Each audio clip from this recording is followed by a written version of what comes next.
Sorry, can I just Tracy and Tash, please, can I just ask something, please? Oh, Sure. I've tried to look a few times, and Liam helped me before this meeting started to look for last week's recording, and we can't find it. I'll check that for you. On the neurodiversity group. on the website. Yeah, on the Yeah, so I'll check that for you. So Okay, while please. we're in the session, I'll just double check because it should be there. It should have been uploaded. So I'll just double check maybe- that for you and drop you guys the link in the chat while the session's in progress. Okay. Tash, if it's on the page, the neurodiversity page, maybe if you can just kind of tell us where, because I looked before, Liam looked just now, we can't see it. That's no problem. What I'll do is Okay. I'll have a look while the session's in progress, and then I'll Okay. just drop the link to the page. Thank you very much. Thanks. No problem. Cool. Are we ready to kick off? Tracy, should we start the recording now, or? I've started already. Thank you, Tash. All right, Sorry. then. All good. Okay, great. Okay, we can always edit. All right, cool. So welcome, everybody. Welcome to Tuesday Thrive, your ADHD coaching session with Tracy, who is an expert ADHD coach with over 20 years of experience with teaching coaching individuals, schools, you name it. Tracy's coached it. And with myself, an ADHDer who's passionate about neurodiversity and advocating for neurodiversity. Often people ask why we set the session up. And the reason is because ADHD and neurodiversity is not very widely supported. You often find when you go into the groups on Facebook, there's a lot of people messaging the difficulties that they're experiencing, but there isn't really a lot of space there supporting that. And we wanted to set up this safe and empowering space for everybody where we could provide coaching on different subjects every week. And you're very welcome to send in topics if you would like to. If there's something that you'd like us to cover, very welcome to send that in, and then we will cover it. And it's about providing practical strategies that actually do work, because everyone deserves to thrive and not just survive. Tonight, what we're going to be looking at is building consistency and self-motivation, which is something that I think we can all relate to. And I think it built so nicely over the previous coaching sessions that we've done. It's just making sure that we're able to motivate ourselves to achieve the goals that we want to achieve and not letting procrastination get the better of us, and just being consistent about that day by day. So over to you, Tracy. Thank you, Tash. Good evening, everybody, and welcome back to our Thrive 45 with Tash and myself. So tonight is about building consistency and self-motivation. But I first want to go over last week's homework. Who can remember what last week's homework was? I can. I looked at the notes. Okay, so it was about one emotional regulation technique that you could use from last week's session that could help you this week to regulate yourself. When you become dysregulated, what emotional regulation technique could you use to self-soothe and calm yourself down? Have any of you practiced any of it or done any of it, or give us any results or feedback?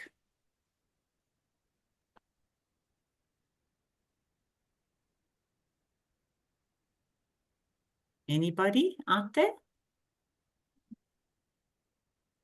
There's somebody in the chat. Chloe, use an emotional regulation technique. Okay, so which one did you use, Chloe?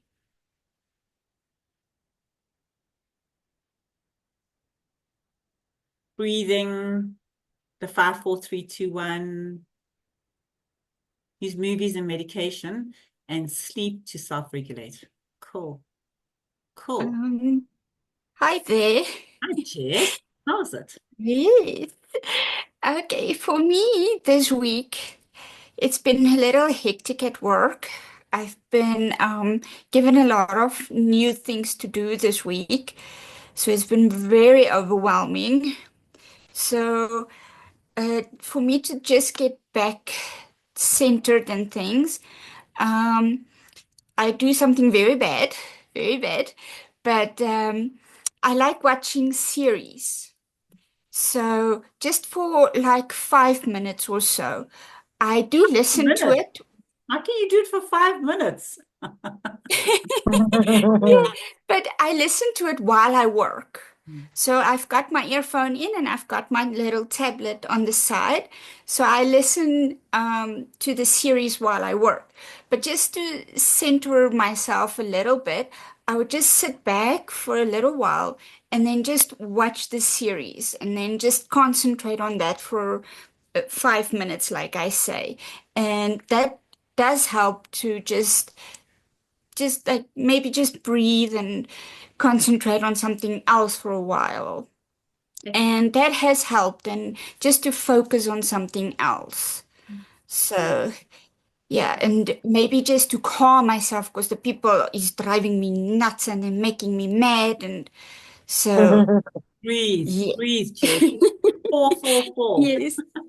So, yeah, so it helps you to pause and just focus on something else just quickly, and then you can come back to what you were doing, and then yeah, and so that's what I do. But when I'm home, obviously it's my little doggy that helps me to concentrate and self-soothe and so on. So once I get home, I give him one big hug until he gets annoyed and runs away. Brilliant. So pets are one of the top 10 coping skills. So whether it be a cat or a dog or whatever, it really does help us. Yeah. He helps a lot, really a lot, but he gets annoyed very fast and then he goes hides in the closet. Okay, let's jump onto tonight's session, and it's habit forming strategies for ADHD, finding meaningful motivators, because we struggle with motivation internally, develop a morning or work task routine, and practice self-talk techniques for motivation. And we've got a little practical for us as well, for us to do. So habit forming creates consistency and leads to long-term success. So it is a big thing. Consistency is very important because consistency creates security. So if somebody's consistent, there is certainty in that, and there's certainty in their behavior. You can sort of depend on them or whatever you associate the consistency to as in that. But it is a very good way to obviously create new habits as well. So you need to obviously automatic actions. So reduce the need for constant, I don't know how to put that, constant decision making everyday tasks easy and more efficient. So the more you repeat something, it becomes the habit. So they say it takes 64 days to develop a habit. Unlike a lot of people said it's 21, it's actually 64. And repetition is the mother of skill. So the more you repeat it, the easier it becomes. And then it's being consistent in it all the time. So we all like consistency. We all like people of integrity in our lives. We like people who make us feel secure. And if you look at their behavior and their habits, they have consistent behavior. So they're predictable. And that predictability creates security. So if we can form habits for ourselves that are consistent, okay, we can build upon that. And we feel better and more secure within ourselves. And it builds momentum. So momentum is helping us move forward, okay, helping us progress and reach the bigger goals that we have. And remember, when you build momentum and you're building progress, that's where your happiness is. When you're not progressing, you're not happy. So building momentum is very important because it is helping you move forward. So motivation fuels your progress. So it gives you the energy to act. So it's a drive that gives you energy and it takes action. So even when you don't feel like it, and that's also another way to build your I always say to my coaches when I train them, I say, okay, so we had actually today a coach training as in how do we build self-discipline and willpower? And it's exactly that. It's overcoming resistance. Whatever you don't want to do, you do immediately for the sake of inner strength. Carol will tell you that. Okay. So you get up and you don't feel like making the bed. For the sake of inner strength, you make the bed immediately. Okay. And that over there overcomes resistance. And that also helps with our motivation when it's low. And you feel a sense of accomplishment because there's progress. So if there's pain, there's pleasure. If there's no pain, there's no pleasure. Okay, so we strive for progress. Any little bit of progress is great. And that is, so choose something. If you want to fill up your battery, so it's like you go to gym and you work the barbells, and then you need strength to move something heavy. It's the same with willpower and self-discipline. So with willpower, anything you're reluctant to do, like you normally have coffee with 2 sugars, for the sake of building up inner strength, for a week, you don't drink any coffee with sugar. And that will give you inner strength. So you're building your battery, and when you need it, you'll have it. And that overcoming anything you're reluctant to do, overcoming your resistance will help you. And it'll be motivation to help you move forward. Your habits lead to long-term success, so sustained growth. So little, small, consistent actions compound over time. So how do you move a mountain? 1 stone at a time. How do you eat an elephant? 1 bite at a time, and you invite your team. Your whole team comes with you, okay? So it also helps you prevent procrastination. So habits create structure, and it makes it easier for us to continue building momentum, okay, and stay on track. And it avoids us delaying and completing tasks. And self-discipline. Habits are built through repetition. Repeat, repeat, repeat. Remember, there's 4 stages to learning. So there's 4 stages to everything in life. And how we learn it is through repetition. So you don't know what you don't know, first stage. Okay. Second stage is conscious incompetence, when you know something about something. 4th stage is now you're practicing it. Now I'm repeating this over and over and over, even though I don't feel like it, but I'm getting success. And that success, that consistent success you're getting, conscious competence, leads to unconscious competence, the 4th stage of learning. And then it becomes easy. When it's a habit, you don't even have to think about it. It's automatically imprinted, and you just go ahead and you do it. So it's just, and one of the biggest things with us ADHD people is why we don't get there is we overthink everything. So I often say to my clients, they want to go and do something. I said, but why haven't you done it? Because they make such a big story before they actually just get up and do it. There's a whole long story, and that whole long story actually just puts them off doing it. So to build a habit is to decide on what you want to do based on focus, not how you're feeling, because you eventually will start feeling like it. And then, okay, just do it. Get up and do it. Whether you like it or not, don't overthink it. Put the overthinking aside. And how you do that is realizing that you're overthinking it. If you think of a habit that you all would like to have in your life, okay, why don't we do it? And how much of it is actually attributed to overthinking? Okay, then number 4, motivation helps to maintain focus and clarity. Have a clear purpose. So you need to know what your bigger picture is. Clarity is power. So if you know where you're going, okay, it's easy to get there. You're not going to be distracted. You're not going to take the right road or the left road, and you're going to take the wrong road. Okay, so know exactly where you're going. And then what you need to do is add emotion to it. Emotion is a fuel that drives it. Because why do we do anything? Because it feels good or it feels bad. So if you don't have the clear purpose with emotion attached to it, okay, it's very difficult for you to get there. So if you have to think back and reflect and you say, okay, so I have this goal, but I have no emotion attached to it. Okay, it's going to be harder for you to achieve that goal because you don't have the juice. You don't have the juice. So I go and do this because it feels good and it feels nice. So you need to put the feeling with it. Okay, obviously, when motivation is strong, it encourages you to stay committed and follow through on your plans and intentions. So we need to keep on repetition. And it enhances resilience. It strengthens your resolve to persist through obstacles, which is crucial when taking difficult tasks or long-term projects. So anything, remember, nothing grows in your comfort zone. If you're uncomfortable, good. That's how you're building resilience. Resilience is when you're pushing through despite not feeling like it or it being uncomfortable. You just keep on progressing. You keep on doing it. Okay. Habits foster a sense of control. So it creates structure and predictability. So a lot of the time we've got chaos going on in our heads because we've got the Ferrari brain and bicycle brakes. Okay. And we need to then, and remember, more stress, more clutter, more clutter, more stress. So our outside environment is very important. So we create structure for ourselves. We have a daily routine. And that's why in school, kids do better than the first year university. First year university, the wheels fall off. And the wheels fall off because there's no structure.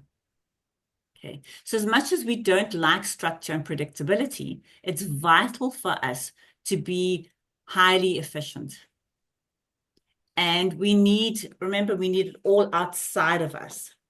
And that also builds confidence. When we do something and we do it well, okay, we build confidence to do something more. So confidence and self-esteem are different. Confidence is when you have, I'm confident in cooking, I'm confident in driving, I'm confident in skipping or walking or whatever. Self-esteem is the worth you have on yourself. But your confidence, the more you have confidence, it can boost your self-esteem. And it helps us to be empowered. Okay, so following through on positive habits empowers us to take control of our life, and we make intentional progress. Every day we are intentional. We're not on automatic pilot. And I think that's one of the biggest problems is that we're not intentional. We wake up and we just go. We're on automatic pilot.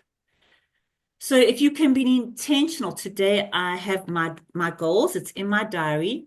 Okay, this is what I want to do for today. This is what I do for the week. And you are deliberate and intentional, you will achieve it. And then that will help you form the habit. Okay. And once you've got the habit, it's easy. It's very easy. So they say there's two types of people. The type of person who just doesn't do it because they don't feel like it. And then there's a second type of person who does it until they feel like it. And we want to be that second type of person. We might not feel like it, but we're going to do it until we feel like it, until it becomes a habit. And when it's a habit, it's easy. And we're stronger than what we think. We just got to push ourselves. Okay? And we don't do that because we overthink. So it's to realize where your pitfalls are. Okay. And then how can I diffuse it and just do it? And then 6 is motivation supports habit forming. So motivation sparks the beginning of a new habit. Without motivation, it's harder to get started. So it's also important to know, why am I doing this? If you don't know the why, it's very difficult to get motivated. You need the why and you need the emotional juice to drive it. And then you will have the energy that you need to pursue in spite of obstacles that might come your way. And then it's easy to remain consistent. So we're going to have a little 5-minute habit forming exercise over here.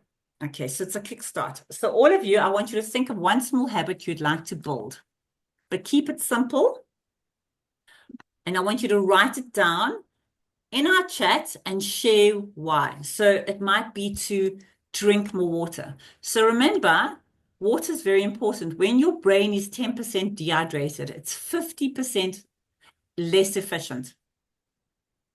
10% dehydrated, it's 50% less efficient. So it's very important you stay hydrated. So it might be to drink more water. So all of you think of one small habit you'd like to build and then write it down and put it in the chat why. Each of you, we got a small group tonight and we need progress. Okay, so these sessions are about you moving forward. These sessions are about us seeing results. So Tash and I love results. So we need to see all of you commit to something. No matter how small it is, it's fine.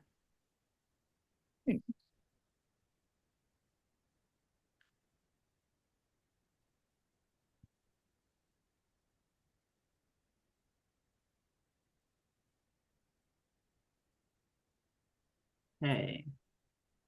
Siobhan, counting to 100 when I get frustrated in traffic. Want to use Tracy's method to try and practice them for Lent. Okay, cool. Record expenses weekly. Nice, Carol. Chloe, take more walks because they help regulate my emotions and is healthy. Okay, so let's be specific. Okay, take more walks. What do you mean by that? How long? How far? Okay, check mailbox 3 times a day for set times. That's great because that's set times and it's 3 times a day. Carol was more specific, record expenses weekly, so it's a weekly thing. Siobhan is count to 100, so that's measurable. Because remember our goals, what we're looking for is specific, measurable, achievable, realistic, and timed. Okay. Chloe, how long are you going to walk or how far are you going to walk or time-wise? You can just drop that into the chat.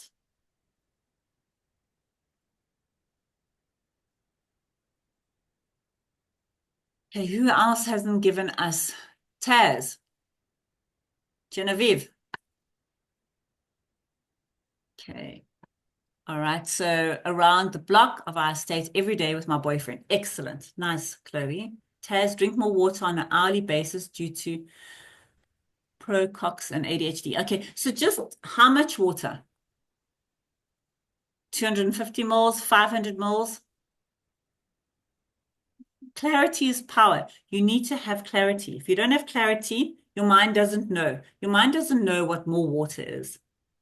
You need to be specific. You need to give it instructions. 1 glass. How much is 1 glass? 250 mils?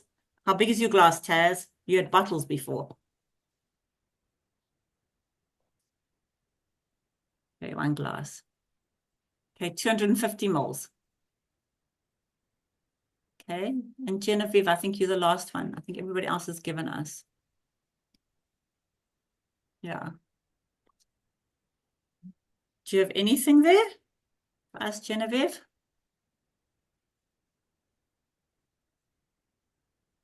Okay, maybe you can drop it into the chat just now when you think of it. Okay, then you need to take immediate action then. So Taz, you need to drink a glass of water now. Okay. Tash, you're going to have to stay motivated in finding work on a daily basis. Okay, so break that down, Genevieve, as in how would you stay motivated in finding work on a daily basis? What would you do?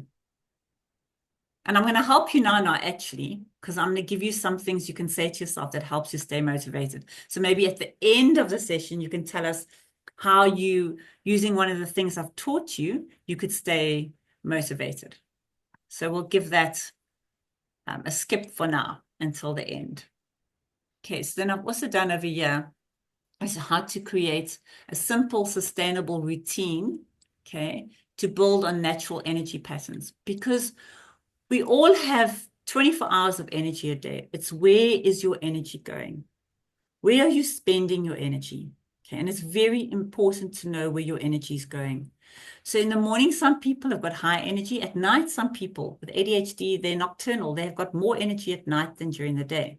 But if it's during the day, you wake up and you drink a glass of water, you do a 10-minute stretch or exercise, you're focused on work, on the most important task of the day. So or you focus on the things that you don't like doing, you do immediately. First thing to get it out the way because you've got that high energy. Midday, low to moderate energy. You take a break, eat a balanced lunch, respond to emails or do admin work, short walk or meditation to recharge. Okay, remember that recharging a short walk is about getting dopamine. So when you get the dopamine, you're able to use that dopamine to recharge. Afternoon, moderate exercise, moderate energy. So you continue with focused work or meetings, implement smaller tasks or projects that require moderate focus, and the evenings, low energy. And that obviously is all dependent on people. Everybody's different. There's no one size fits all. Okay. So you got to know where your energy is. How can you build up your natural energy pattern of what you should do when according to your energy? But just know. Okay, this is important to know when you've got high energy, when you've got low or moderate, and how you can work with yourself. Then evening wind down by reflecting on the day or journaling, light stretch or reading, prepare for bed in a calming activity. Okay. Then find meaningful motivators. That's one really big thing with us. We need to have meaning. If it has meaning, it makes it so much better for us. And that's why we want meaningful careers. We want, we struggle with small talk, a lot of us, not all of us. So if we find meaningful motivators, it makes it so much easier for us to do it. So personal growth is something that we strive for, to learn new things, to improve ourselves constantly. And I know with a lot of ADHD women, they're always reading self-help books. They're always trying to be better. They're always trying to understand themselves. And if they've got kids, they're incredible about seeking solutions to all the challenges that they face. So personal growth is a great motivator. Obviously, contribution, giving back, serving. How can I help? What can I do for my community? That's really, really amazing. I was in Westbury yesterday afternoon at this beautiful center where these teachers are doing incredible work with the community. And what they're contributing is phenomenal. But the sense of worth they have because of their contribution, we also underestimate how good it makes us feel. So I think the greatest meaning in life is to give back. When we give back, we actually feel fulfilled. Okay, our meaningful motivators can be health and wellness. So to feel strong and energized and healthy and not to get sick. So, I mean, that's been one of my motivators because I had cancer, and it's to get healthy and strong again and manage my stress. So it's very easy. I didn't feel like all the exercise. Now I do it 5 times a week. And it's much easier because that is my motivation. But I had to, unfortunately, get cancer to be motivated to do what I'm doing now. So, but you turn it around, you can flip it around. Then creative expression, the desire to create and express yourself through art or writing. So a lot, ADHD are highly creative. So we need to create, use creative expression. And then achievement and mastery, the desire to become an expert in a field or achieve mastery.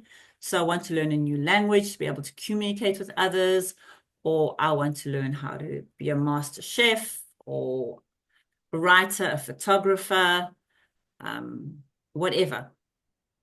I mean, you can be as creative as you want to. There's so many things to learn in life. I mean, it just is, you open your mind and you just see how much you can learn and how many courses you can take, and it's just never ending. And then freedom and independence, the desire for autonomy and freedom in life. I want to build my business so I can set my own schedule and work on my own terms, okay, which is great, provided you've got self-discipline. So these are some self-talk techniques to boost your motivation, to help you get through, because we're very good at talking ourselves up. We don't talk ourselves down. And we really need to, self-talk is a really, really big thing for us because we talk a lot. I mean, I talk to myself, but thank goodness I don't answer back because then I think I'd have a problem. But at this stage, it's just talking to myself and then being aware of what you're saying. Because remember, your thoughts create your feelings and your feelings create your behavior. So if you're saying the wrong things to yourself, you're going to get negative feelings and then negative behavior. So motivational self-talk, encouragement and pep talks can be, I can do this, I've done this hard thing before. Just start, progress, not perfection. One step at a time, just 5 minutes, and then I can recess. So it is, for me, nothing happens when nothing happens. Something happens when something happens. Do something. Do something. Do something. Say that to myself often and just move, move, move. And that really does help. So more pain, more gain. It used to be no pain, no gain. Now it's more pain, more gain. So find something that works for you, that resonates for you, for whatever you're struggling with your motivation, and then adapt it to you so where it feels right. And you know that that's going to work for you. Then break down tasks, instructional self-talk. First, I'll set up my workspace. Then I'll start with the easiest part. What's the next small step? Let's do it now. I'll focus on this. One thing for 10 minutes, then break it down. So you talk yourself into the task, and it's deliberate and it's intentional.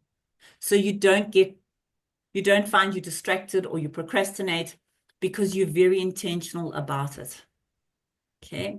You reward yourself, the reward-based self-talk. So you create incentives. So I cannot leave my desk. I cannot open my email. I cannot look at my phone until I finish this task. When I finish this task, I can actually go make myself a cup of coffee and have a rusk. Okay. But I need to, or finish my favorite show. So it's really how you actually can create incentives for yourself. Or you say, okay, I've got 10 minutes to finish this task. And then you gamify it and you put your alarm clock on and you see if you can beat 10 minutes. You thought it would be 10 minutes and see if you can do it faster than that. A big thing is also reframing your negative thoughts, changing your perspective. Because remember, we see things as we are. We don't see them as they are. So it's all about perspective. It's how you see things. And it's learning to flip the script. Reframe negative things. Because at the end of the day, it's about you being happy, you being more content. And all these things are going to teach you to be more content, to be happier. So that's why you're doing it, because we're alone in our heads. And if we don't get our minds to work with us, okay, it can be an enemy. So this can be heaven or can be hell. But we need to be able to work with our brain. So reframing, instead of I always procrastinate, you can say, I'm learning to work with my brain and I can improve. Because we can all be better and we can all do more. We're not perfect. We will never be perfect. We all are work in progress, and we strive for excellence and we strive for progress. Instead of I'm too distracted, I'll use a timer and work in shorter bursts. Okay, you're flipping the script there. And instead of I failed again, you'll say this is a learning experience. I know what to do differently next time, because there is no such thing as failure.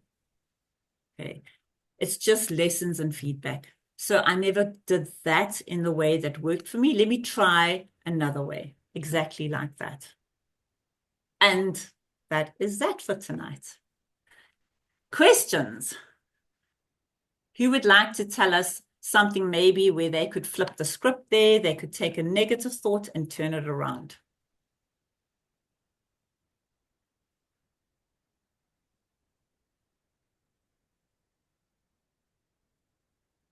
Anybody who's got something negative. And if they don't know how to do it, tell us what the negative thing is and let us help you flip it around.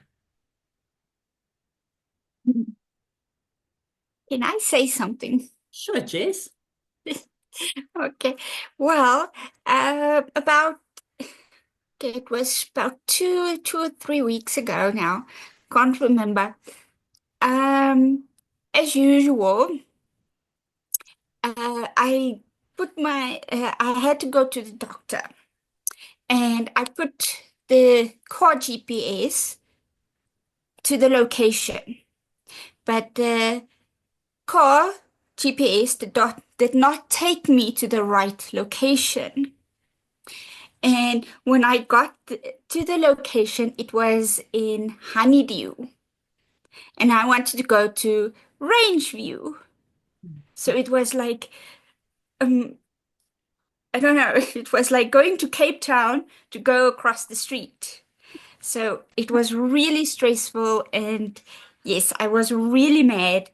And yeah, so how I flipped the script on that was when I got home, and more or less on the way, it was, yes, I was mad, but at least I went on an adventure and I got to see more things. And how can I say? Yeah, so I went on a little adventure.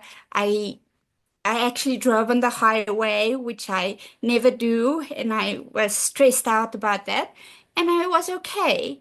And yeah, I got through that, and it wasn't so difficult, and it wasn't as bad as I thought it was. And yeah, it turned out just to be something new and adventurous. And yeah, that's how I thought about it at the end of the day, that it was just a nice adventure. Done. Well done. And you know what? The reason we do it is because it makes us better people. It makes us more content. Yeah. Okay, so we're doing it for ourselves. We want to be the best version of us that we can be.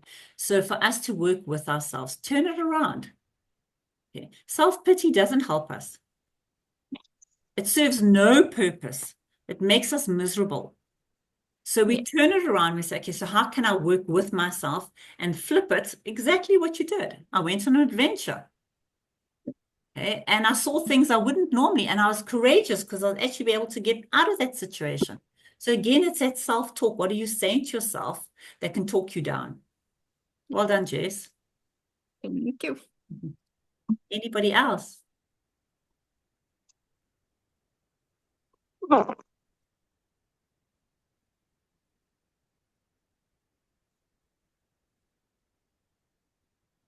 Nobody else?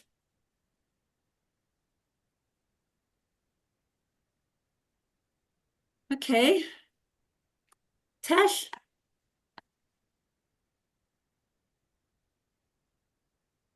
You're on silent. Sorry. Okay. Yeah, sorry. Cool, guys. So I've been just checking the website for you guys while we've been chatting. So I've popped the links in the chat for the courses and things. The homepage is loading very, very slowly on my side, so I will have a look at that. But if you just follow the links, you'll be able to get to exactly where it is that you want to go. So yeah, so there we go, everybody. So I see that our key takeaways are that we must focus on gradual improvements and track our progress, because we need to develop a sense of ownership and control over our lives. And that leads to greater self-esteem and independence. And I think that that's, especially so important, like for me, like I noticed it, like I really, I need to set little alarms and just make sure that I keep track of the things that I am achieving. Because I think at the end of the day, it's quite easy to look at the day and just think, where did the day go? Because I had a list, as ADHDers, we always overestimate what it is that we can do.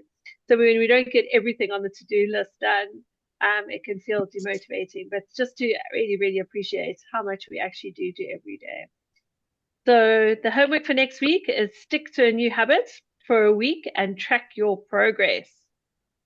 So, and it's just really motivating. Like when you sit there and you see 1 day and 2 days come together and 3 days that you've done it. And if you miss a day, you know what? Just be kind to yourself. You'll reset the next day. It's always okay to miss 1 day, but don't miss 2 days in a row, because then that itself will start to become a habit. But thank you so much, everybody, for joining us. We had such a lovely evening with you all. And every week, we obviously have these sessions. Next week, it's coping with setbacks and adjusting strategies. And just a reminder that we've got our parenting neurodiversity this week, Saturday, coming up, which is super, super, super exciting. It's going to be an amazing, amazing session. It runs from 9 to 12. We've still got a couple of places left for anybody who is interested. So you can just get in touch with Tracy or myself if you want the booking details with regards to that. But thank you so much for joining us this evening. This is lovely to see you all. And I look forward to seeing you guys next week. Over to you, Tracy, to say goodbye. Thank you. Thanks, everybody, for joining us. Thank you, Tash. And I hope it's some benefit, and it really is worth it. Look at what habits you want to change. Take the habit that you want to change and replace it with a good one. And it's just building that consistency, doing the same thing every day. Do it until you feel like it. Okay. It's really worth it. Challenge yourself. We're so much stronger than we are. And in that progress, that's where you're going to have more energy, and you're going to feel alive, and you're going to feel, yeah, life is good, because life is good. Really is. But we need to push ourselves. Okay. So remember, nothing happens when nothing happens. Do something for something to happen. So do something, guys, and Tash and I'll see you next week. And thank you for joining us again. Bye, everyone. Thank you. Cheers, guys. Bye, guys. Bye.